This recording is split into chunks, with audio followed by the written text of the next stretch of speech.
Post number 1. Hello all. Today I went on an interesting trip. It took me a while to save up for the plane tickets, but it was worth it. Before I get into too much detail, I should introduce myself. Well, not really. I'm very paranoid when it comes to the internet, and I won't disclose my real name. So if you want to speak to me, just call me Delmer. I don't know what's about that word, but I've been digging it lately.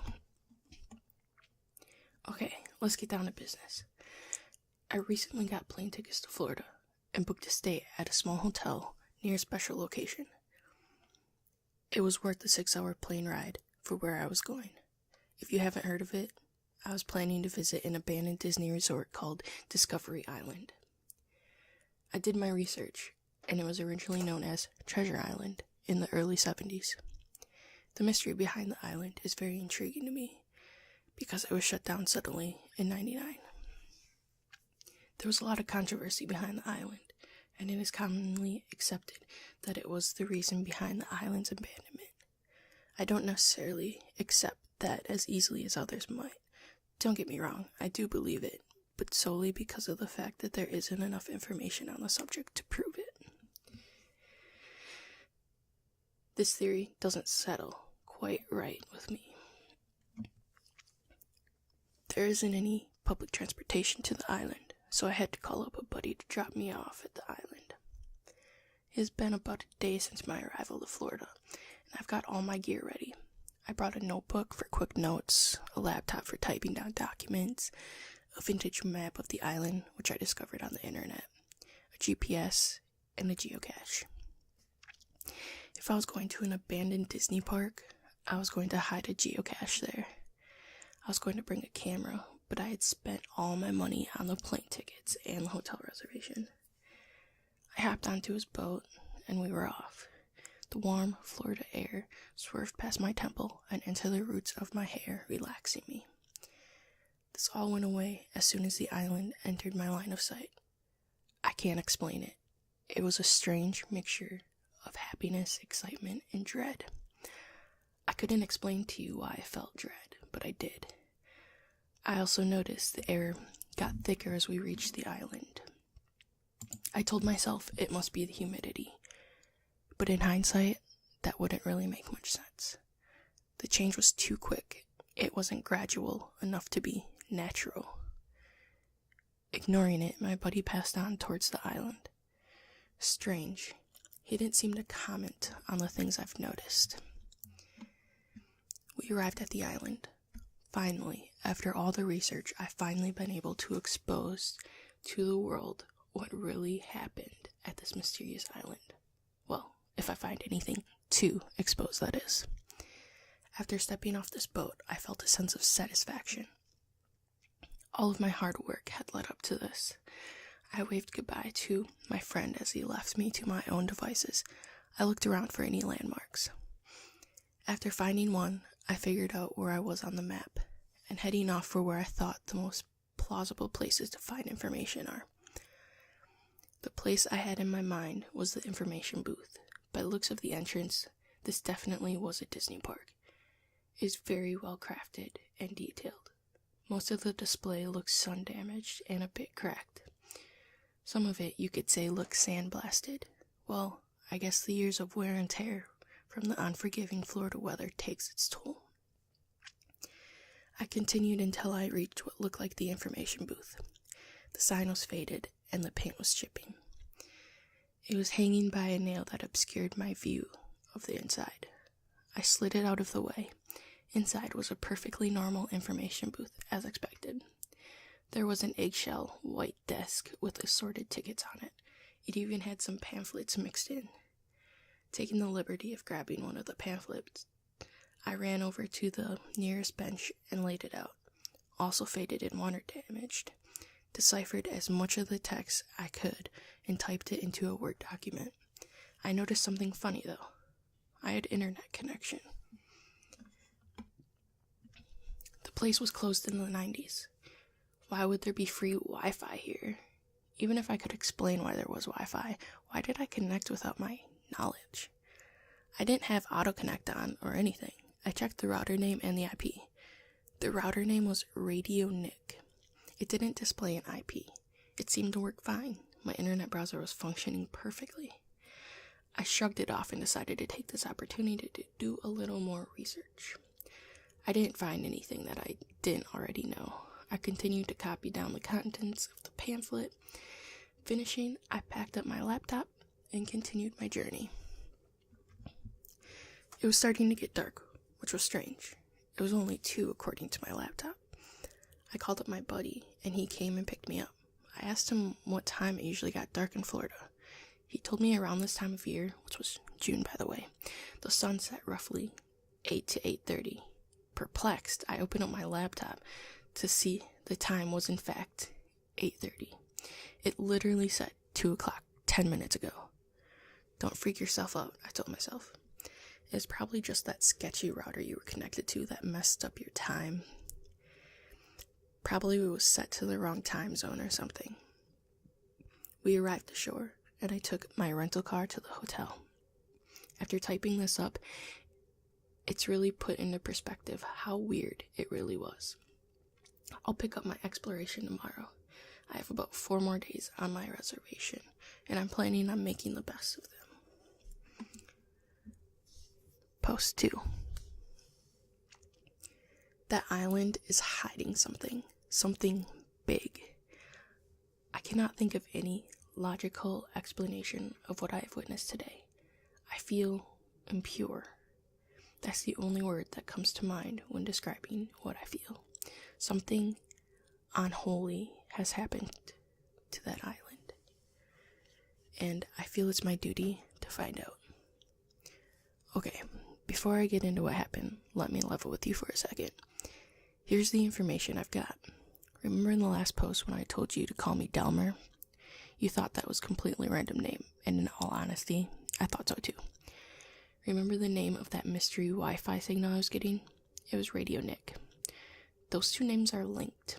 I dug a little deeper into the story of the island, and I found out the original owner of the island was a man by the name of Delmer Nicholson. His nickname was Radio Nick. I couldn't find any records of him, but I did get some information after interviewing some locals. They said he was the reclusive type. He seemed to have a dark cloud hovering over him at all times. He was antisocial and didn't talk to anybody. I have even heard some claims that he was, get this, a satanic. A freaking satanic. That's a comforting thought while I'm roaming this island previously owned by a freaking satanic. But I have heard other claims that he was a Wiccan. Other people said he was a combination of both. Or, as they described it, a Wiccan that believes in the power of Satan. Just keep that in mind when you're reading what happened to me. I had just arrived on the island. You could say I was a little uneasy, kind of on edge, armed with the new information. I still got that same feeling of dread as the day before, only this time I felt sadder than anything. I still entered the park determined to find out about this whole Radio Nick thing. I planned my route the night before. My first stop was the Explorer's Outpost. Judging by the name, it was some sort of employee area. I couldn't find any info on it, but I'll trust my gut. I headed up the dock and took a left. There was a building with a thatch roof that had splintered from the storms since the closing. The walls made out of various wooden sticks, most of them snapped in half. A small sign stood out in front. Explorer's Outpost. I think I'm in the right place. Before proceeding inside, I looked up and remembered the position of the sun. I walked through what was left of the deteriorating front door into the tropical room. Had an information desk and some benches. All of the ropes used to form lines had fallen over, and the door leading to behind the desk was blown apart, more so than most of the room. It's as if something forced its way into the back. I proceeded with caution into the back room. There was a room with a bunch of filing cabinets inside, most of them hang open, and half of the files were on the floor. The The corner in the particular was very dark. Almost unnaturally dark. But something about it made me freeze. Something turned its head around, and its eyes reflected the light coming in the room. The eyes lunged at me. The light revealed it was a vulture. It stopped short of my face, and instead of attacking me, it hovered while waving its wings at me as if shooing me away. I fell on my back, and the vulture landed on the ground below it. It bowed its head at me. My heart was racing, a mile a minute, but the gesture made me feel safe. It looked up at me and pointed its beak towards a cabinet. It tapped its beak on the face of the cabinet. It read, "Real estate." I opened up the cabinet as the vulture watched.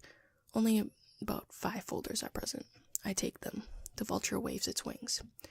"Okay, you've got my attention." It taps its beak on another cabinet. It was the employee records. I take those as well. To my surprise, I turn around for more instructions, and the vulture was gone. I didn't hear it fly away or anything. It was just gone. I wouldn't say I fled the island. I briskly walked at a pace that you could compare to running in fear. I sat at the dock and waited for my buddy to come pick me up. When he arrived, I was so relieved. But as soon as I stepped onto the boat, this overwhelming feeling of fear and dread overcame me, and I felt really dizzy. I fell over into my buddy's arms, and he drove me home. He's a good friend. I took it easy from there. I still feel really uneasy and sad about, well, I don't know. I feel constricted for some reason, as if there's something looming over me, something that I couldn't control. Well, despite my mental condition, I'm still looking into what happened on the island. I should probably start looking through those papers. See you all soon.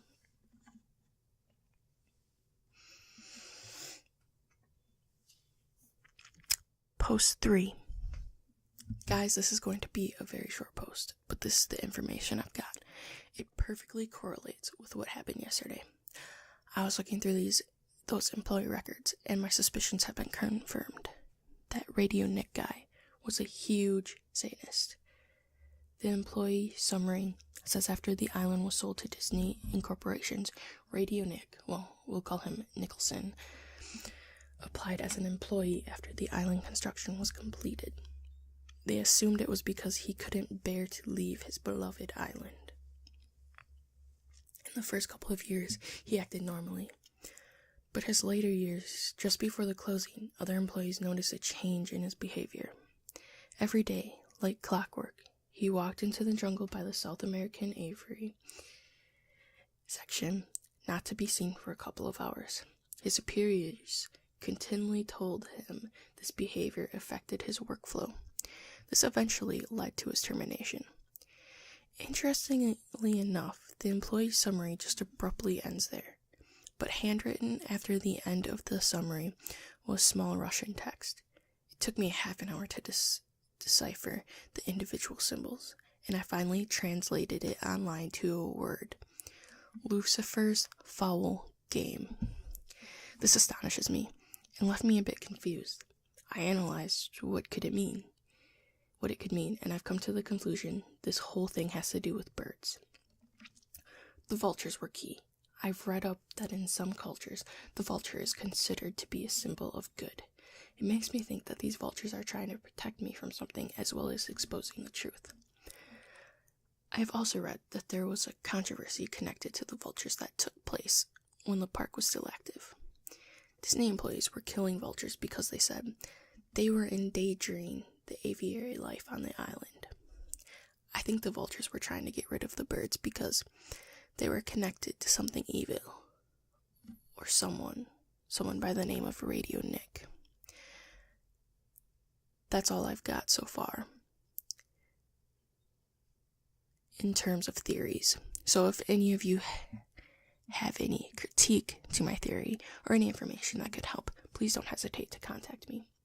I should also note that I used all my food money to buy a digital camera. Nothing fancy. It's actually quite cheap. I'll be sending pictures if I can. I'll be leaving for the island soon. Wish me luck.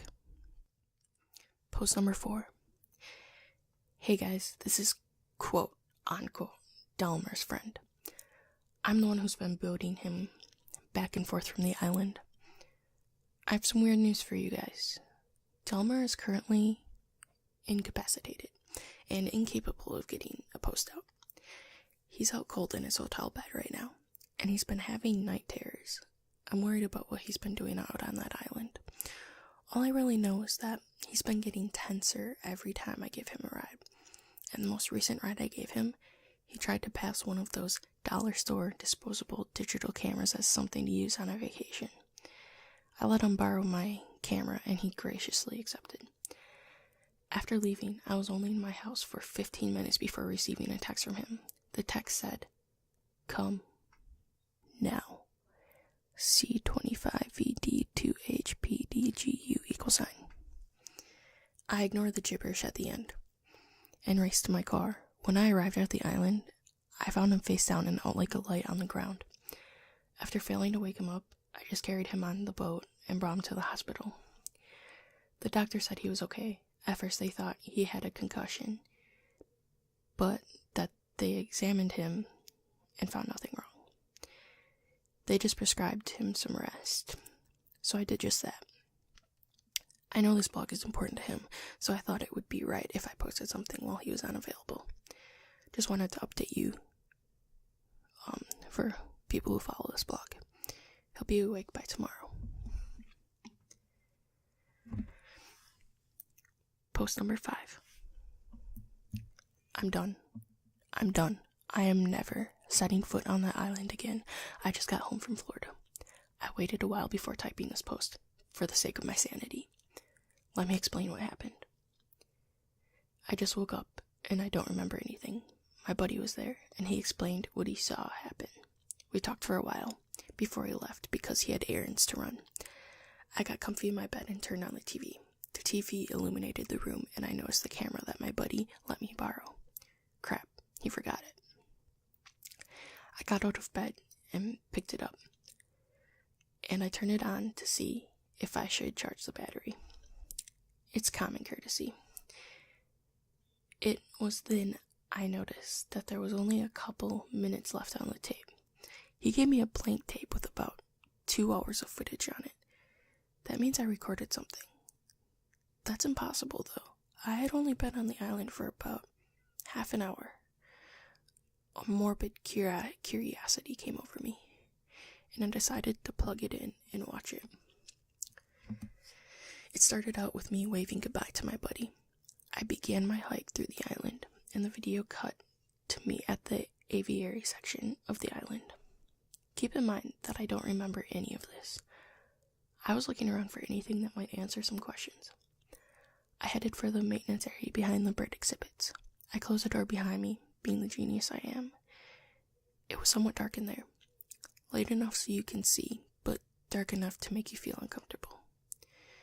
It was a room full of bags of birdseed, some ripped open and spilled out on the floor. There was a bucket in the corner from what I can see, with some scrappers next to it. I could only guess what that's for. I continued on into the dim room when I find a room with a bunch of pedestals scattered on the floor. It seemed like they were ripped off by something and hastily thrown into a back room. I put the camera on a nearby AC unit and I watched myself pick one of them up. I looked surprised and a bit scared. I showed the camera the face of the pedestal. It was one of those information pedestals that taught you about the bird it was showcasing. It had an upside down pentagram burned in on it. I paused the tape to clear my head, after which I continued and braced for the worst. I picked up another one and showed this one to the camera, an upside down cross with what appears to be a crude Mickey Mouse nailed to it. I put it down slowly, but a bang made me freeze. I stood there for about 10 seconds before something made me grab the camera and run. The video cut to me walking around outside. It was dark out now. Using a flashlight to lead the way, I briskly walked through the park. It was eerily quiet. The only sounds I could hear were heavy breathing and quiet footsteps. This continued for about 10 minutes. The video cut again. This time, I was in what appeared to be a bathroom. I was kneeling on the ground, facing the side of the stall. I was leaning on it as if I was being deprived of strength. I turned around towards the camera and started to softly sob. I was feeling uneasy watching this as I don't normally cry. After a bit of sobbing, a voice from the distance, it sounded female, simply stated, "Stop," in a firm voice. I did as she commanded. I hesitated for a bit, and without warning, I punched a hole through the hard plastic stall wall and began to scream before the video cut to a new scene. This time, I was in a security room. All the TVs were functioning perfectly. They were all displaying different parts of the island. People were hustling and bustling about the exhibits and displays. The camera zoomed in on the data displayed in the corner. All I could get out of it was 1999. I believe it had to be the date of the park closing. It showed there was one man that climbed over the railing into the jungle. The security feed began to fast forward and stopped after 10 seconds of fast forwarding. What I saw next, I couldn't get out of my mind. All of the people in the feeds were covering their ears, bent over in agony. The only people that weren't were the employees, who started to act ecstatic. I could understand why. If people except you and your coworkers begin to act like that, I would panic too. They tried things from shaking the people to hitting them. Nothing got them to respond. One of the employees stood, shouted something at the other employees, and started to run away with them, as if away from something. I soon realized what that was when a black mist rolled over the island visitors at a surprising rate. It didn't even seem like mist, just a black mass that consumed the camera's view. I stopped the security feed and backed away to show all of the TVs. Just then, a soft voice spoke from behind. "Hello?" The camera swerves around to see Snow White staring blankly into the camera.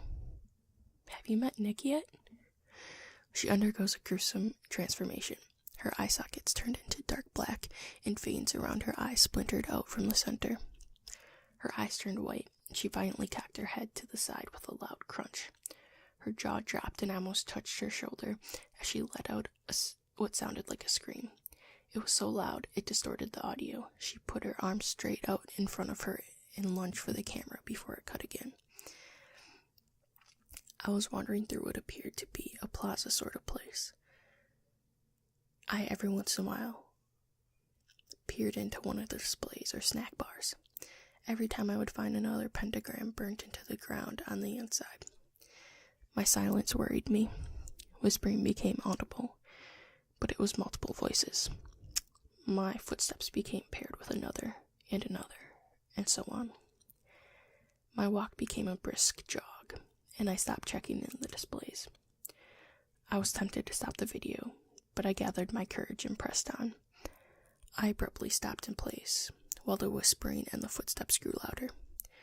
I quick turned around to find nothing, while the whispering and footsteps stopped. I let out a pained sigh of relief, and at least that's what it sounded like.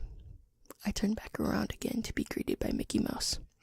He said, "Have you met Nick yet?" Mickey began to violently shake, after which his eyes exploded, sending entrails and blood spewing out of his eye sockets. I hear a scream from an unknown voice, and then halfway through the explosion, the video cuts again. It was lighter out. Blood was spattered on the camera, only a little bit. I was sobbing again, but I was holding the camera and walking through the woods. The camera jerked forward, and I almost dropped it. The camera pointed down to the ground, where an arm was sticking out of the ground, grabbing my ankle. I pulled away, and pulled the rest of the body that belonged to the arm out with it. It was a sickly version of Mowgli, the protagonist from the Jungle Book. He looked gray, and he strangely had more contrast than the rest of the shot. His hair had fallen out, leaving only a couple dangly strands. I started to scream for help. I dropped the camera, showing a shot of Mowgli's climbing on the trees. Multiple Mowglis climbing on the trees. They all were barking and yelling. My foot had just escaped the camera's view as all the Mowglis pounced onto me, also escaping the camera's view. After that, it got quiet. The camera sat there for roughly 30 seconds. Re-entering view, I stood up and picked up the camera. I walked through the jungle for a while, until I got to a cliff. I had to jump over a railing to get to it. I placed the camera down, walked towards the edge of the cliff, leaned over the edge, and fell. I'm done. I'm done asking questions. I'm done being curious. I'm done looking for answers. I'm done. I refuse to try to analyze anything I saw on that tape. I refuse to further explore the topic.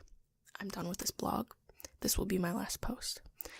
I know this may be an anticlimactic ending, but I honestly couldn't care. Feel free to speculate and discuss any theories on this. Just know that I will not be answering any questions. No, I will not provide the video. I'm not wasting my time digitalizing it. The only thing I will provide is the only picture I found on my digital camera that I brought. Goodbye all.